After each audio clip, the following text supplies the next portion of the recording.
Bonjour la famille, bonsoir de là où vous êtes et à n'importe quelle heure vous aurez l'occasion de suivre cette vidéo. Et je viens encore bénir le Seigneur pour la grâce qu'il m'a accordée de me présenter encore devant vous. Et c'est une grâce, ce n'est pas parce que je suis beau ou encore parce que je connais ou encore intelligent ou sage, mais c'est juste la grâce de Dieu. Aujourd'hui c'est mon tour, demain ça sera aussi ton tour. Et je bénis le Seigneur pour cela parce que c'est vraiment un grand privilège que le Seigneur m'a donné de me présenter encore devant vous.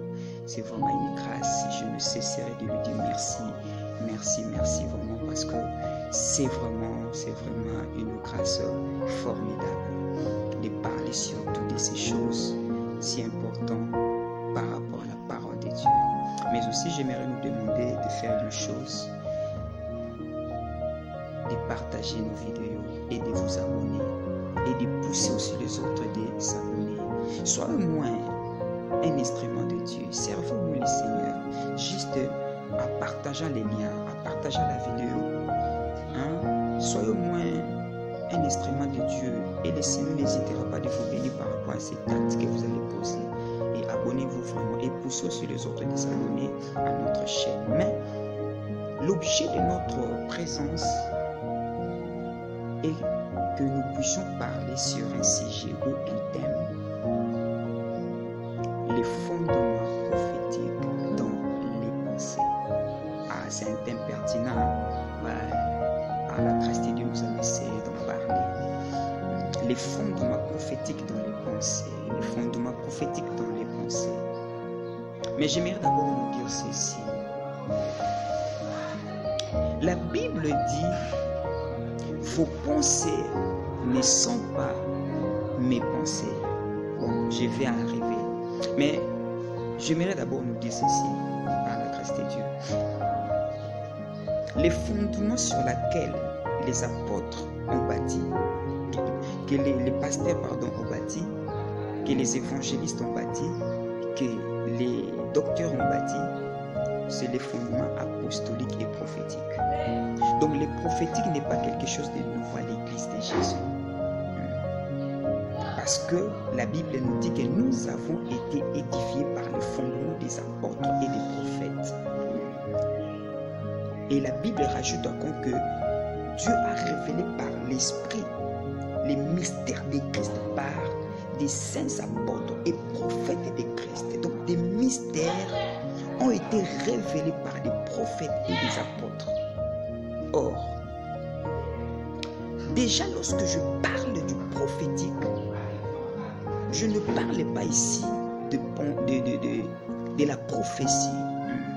Ici, je ne parle pas de la prophétie. Vous allez comprendre lorsque je vais expliquer, lorsque je vais donner la définition de pensée et du prophétique ainsi que du fondement. Vous allez comprendre lorsque je vais mettre tout ensemble. Alors, c'est quoi le fondement?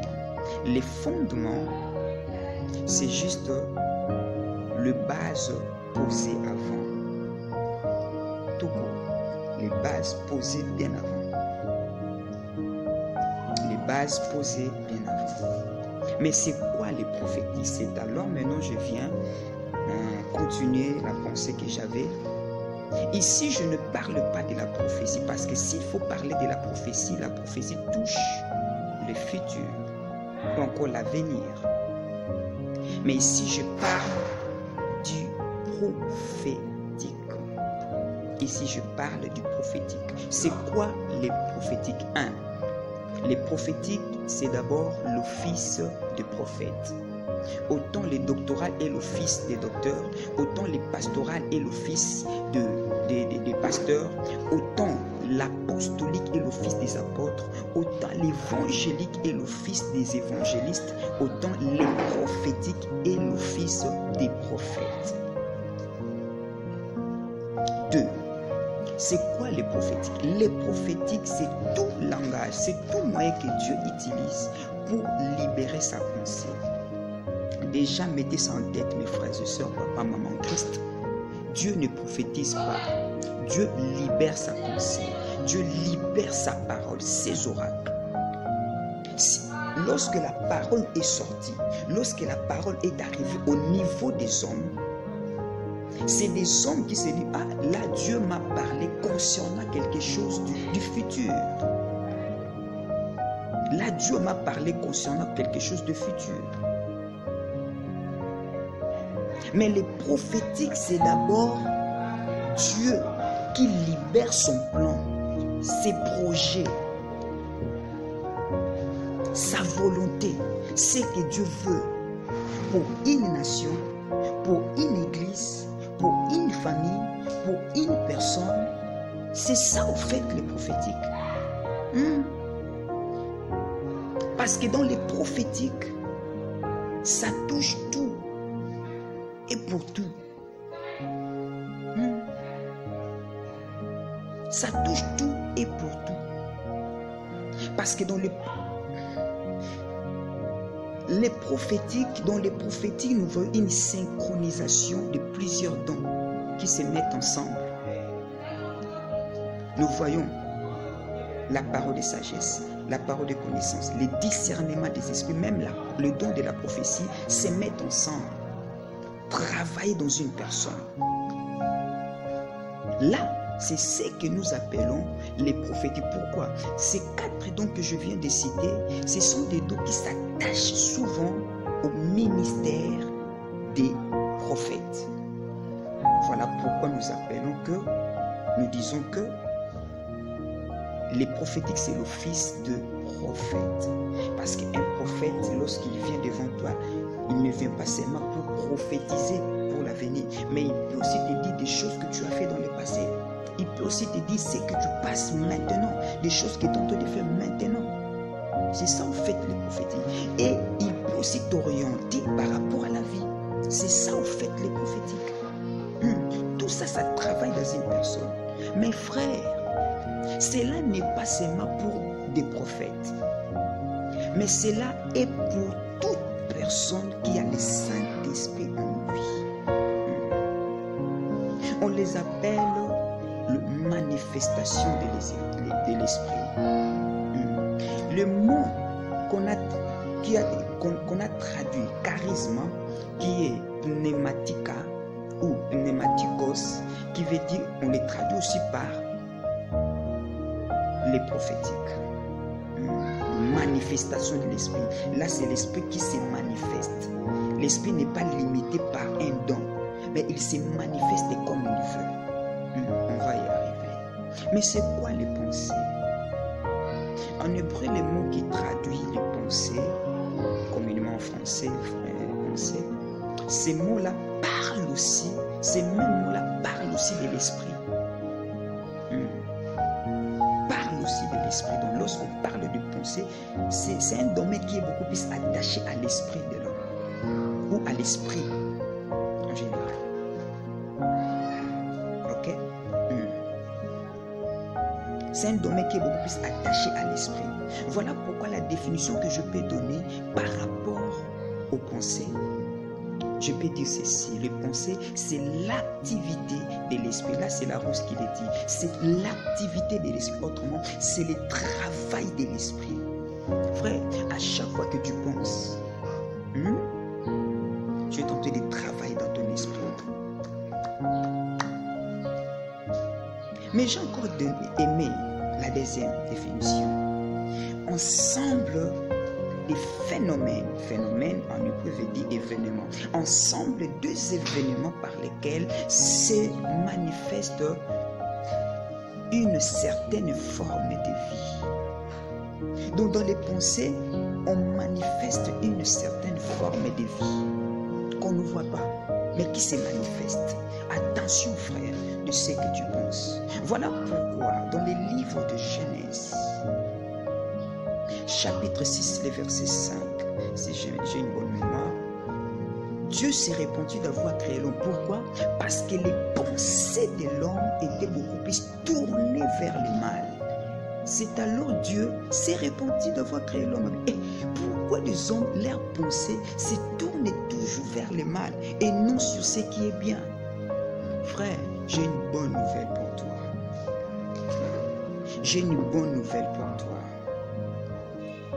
Christ est venu pour nous restaurer,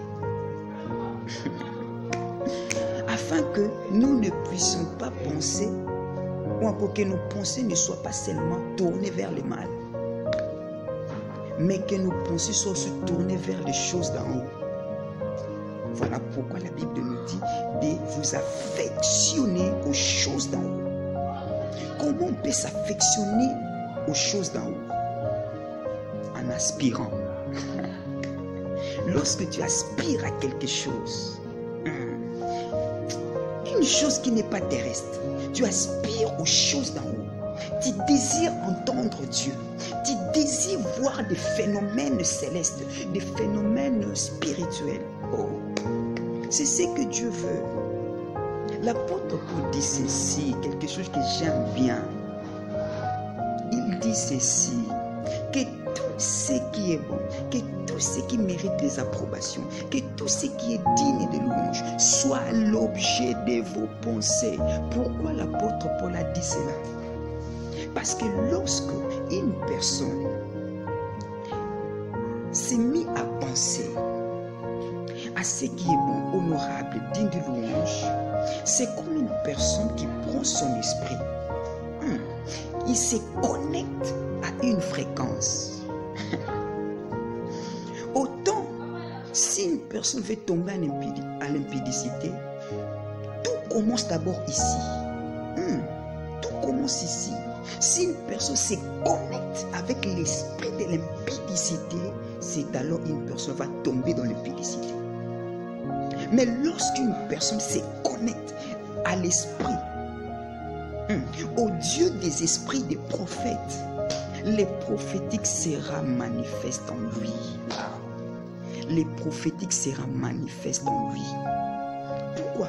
Parce que Dieu, dans les prophétiques, a toujours voulu libérer sa pensée pour une nation, pour un peuple, pour une église, pour une famille, pour une personne. Dieu a toujours un plan. Je connais les plans que j'ai formés pour vous, des projets de paix et de bonheur. Frère, connais-tu les plans que Dieu a formés pour toi? Mais dans les prophétiques, tu auras la connaissance de tout ça. Dans les prophétiques. Pourquoi?